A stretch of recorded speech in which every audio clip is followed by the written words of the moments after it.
ہمارے ساتھ تشریف رکھتے ہیں غلام فرید کاٹیا صاحب، پاکستان پیپلز پارٹی کے ساتھ ان کا تعلق ہے اور منسٹر آف اسٹیٹ ہے. ان کے ساتھ تشریف رکھتے ہیں انجینئر خرم دستگیر خان صاحب، پاکستان مسلم لیگ نون کے ساتھ ان کا تعلق ہے اور انہوں نے آرٹیکل 6 میں تبدیلی کا بل بھی کل پیش کیا تھا اسمبلی میں. ہمارے تیسرے مہمان ہیں عادل گیلانی صاحب، ٹرانسپیرنسی انٹرنیشنل کے چیئرمین ہیں اور ان کے ادارے نے اینٹی فراڈ ہاٹ لائن قائم کی ہے یو ایس ایڈ کے ساتھ مل کر. آج گیلانی سے یہ بتائیے گا کہ آپ کو کیا ضرورت پڑی اس ہاٹ لائن بنانے کی اور کیوں اس قسم کی صورتحال ہو گئی ہے کہ ہم پہ کوئی ٹرسٹ کرنے کے لیے تیار نہیں ہے؟ نہیں، یہ میرے خیال سے صحیح نہیں ہے کہ ہم پہ کوئی ٹرسٹ کرنے کو تیار نہیں ہے. پوزیشن یہ ہے کہ جب 24 سپٹمبر کو کیری ڈوگر بل پاس ہوا تھا، $7.5 بلین کا جو ایڈ تھا پاکستان کے لیے، ہر سال 1.5 بلین، تو اس کی کنڈیشنز تھیں بہت ساری.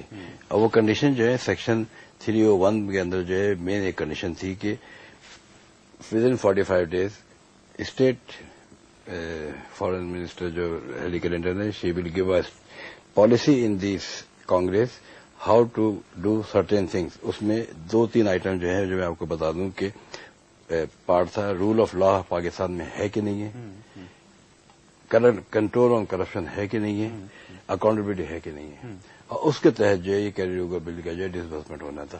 وہ انہوں نے ایک پالیسی دی اور پالیسی کے تحت جو کنٹرول آف کرپشن ہے اس کے لیے ضروری تھا کہ وہ اس کے اندر کوئی اکاؤنٹیبلٹی کا میکینزم لائیں.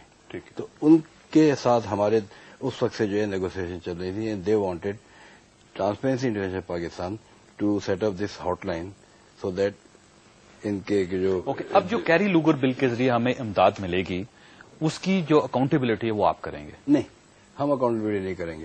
ہم اس کا جو ہے ہم نے جو مین چیز پاکستان کے لیے فخر کی بات ہے کہ ہم نے ان سے 2-3 کنڈیشنز کے اوپر یہ کنڈیشن طے کیا ہے کہ اس کی اکاؤنٹیبلٹی جو ہوگی وہ امریکن یو ایس ایڈ کرے گا.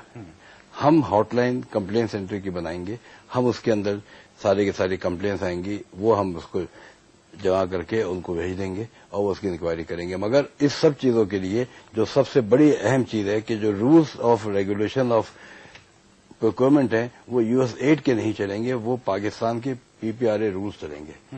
اس پہ ہم نے ان کے ساتھ 8 مہینے بحث ہوئی کہ یہ انہوں نے کہا یہ تو ہمارے گورنمنٹ کے رولز ہیں. ہم نے کہا آپ کی گورنمنٹ کے رولز کے اندر شفافیت نہیں ہے، آپ کی گورنمنٹ کے رولز کے اندر سب پیسہ واپس چلا جاتا ہے. آپ کی گورنمنٹ کے رول کے حساب سے جو ہے وہ $1 کی جگہ $1 خرچ ہوتا ہے جو 80 گنا ہے. تو دس از دا رول اور اس پہ وہ کریں. انہوں نے اس چیز کو مانا ہے اور اس کے اندر یہ رول جو ہیں صرف سرکاری اداروں پہ نہیں لگیں گے بلکہ نجی اداروں پہ NGOs پہ بھی لاگو ہوں گے. اور اس رول کی جو اپلیکیشن ہے سپریم کورٹ اور پاکستان نے 28 اپریل کو یہ ڈکلیئر کیا ہے LNG کیس کے ججمنٹ میں کہ supreme court is bound to implement these rules 2004.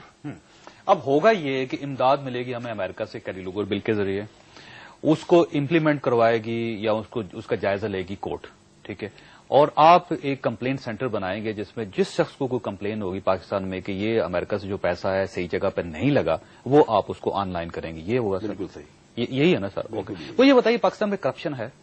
بہت زیادہ. کہاں پہ؟ ہر ادارے میں کرپشن ہے. مثلاً آپ کو ہم نے بتایا کہ اسی PPRA رولز کے تحت جو ہے نیشنل انشورنس کارپوریشن میں ایک کیس کے اندر جو ہے 1.42